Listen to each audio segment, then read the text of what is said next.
अस्सलाम वालेकुम स्टूडेंट्स, उम्मीद खैरियत से होंगे। ये हमारा वाइवा है और इसका ताल्लुक़ है स्फेरोमीटर से। तो हमारा जो ऑब्जेक्ट है वो है to calculate radius of curvature of concave and convex surface. आपको दो सरफेस दी जाएंगी या एक ही सरफेस होगी जिसको पलट कर रखने से वो कॉनकेव व कॉन्वेक्स में तब्दील हो जाएगी। आपने उसका रेडियस ऑफ कर्वेचर निकालना है with the help of spherometer.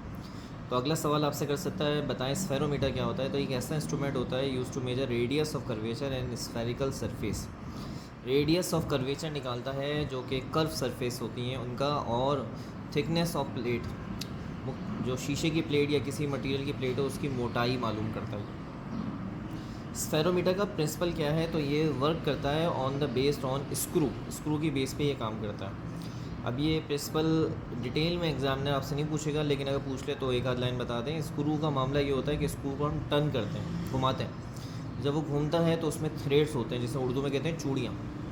तो ये जब इसे हम टर्न करते हैं तो ये एक थ्रेड से दूसरे थ्रेड पे मूव करता है अपने एक टर्न के ऊपर। इसको कहते हैं प्रिंसिपल ऑफ स्क्रू। और ये जब एक थ्रेड से दूसरे थ्रेड पे जाता है और जो डिस्टेंस कवर करता है इसको हम कहते हैं पिच।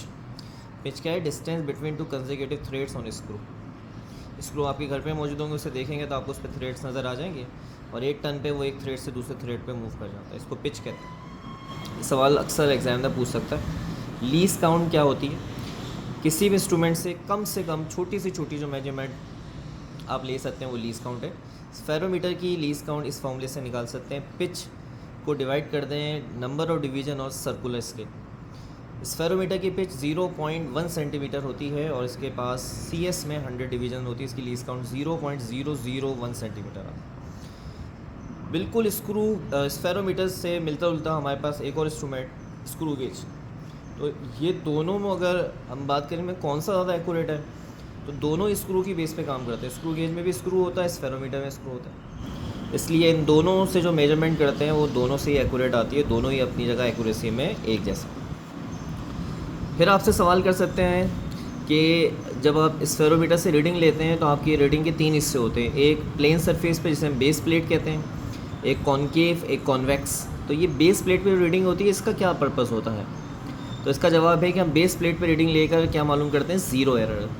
तो ज़ीरो एरर के बारे में स्फेरोमीटर में कम ही क्वेश्चन होते हैं, लेकिन अगर पूछ ले what is zero error, it is an instrumental error. एक इंस्ट्रूमेंटल एरर होता है जो कि ऑपरेटर्स के अंदर मेजर किया जाता है, उसे एक बेस प्लेट पे रखकर, अगर आपके पास स्फेरोमीटर है तो। What is radius of curvature, जो कि आप कैलकुलेट करेंगे क्या होता है। तो radius of sphere which the spherical surface is a part. बेटे ये जो स्फेरिकल सरफेसेस होती हैं इन्हें हम कॉनकेव या कॉन्वेक्स कहते हैं, और ये एक शीशे की बॉल या प्लास्टिक की एक बॉल से बनाई जाती है, और उसी स्फेयर या बॉल का जो रेडियस होता है उसी को रेडियस ऑफ कर्वेचर। यानी अगर आपके पास एक शीशे की बॉल, शीशे का स्फेयर है और उससे आप कोई कॉनकेव या कॉन्वेक्स सरफेस बना रहे हैं, तो उस स्फेयर का जो रेडियस है वो रेडियस ऑफ कर्वेचर हो। ठीक है बेटा।